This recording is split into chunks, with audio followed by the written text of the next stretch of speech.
mga kaigurot. Dato ito lugan ni Apo Diskaya. Ito di payong ginatang na payong dati lugan ng Rolls Royce. Baliktad. Dito di payong. Dito di 52 million nga payong. Nga ginatang da. Kaputi. Nagustuhan na rin payong. Ginatang na rin ito Rolls Royce worth 52 million. We were so lucky to be qualified na sumrap ito despite na nakaisistriktura nakadarutin naglabasan tayo.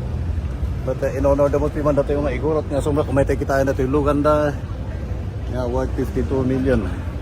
Nga dati pa yung na historical dito yung lugan. Tara ito ay lugan nga ipakita dito TV in feature da nga ginatang dito yung akin bagi Japuta nagustuhan na di payong.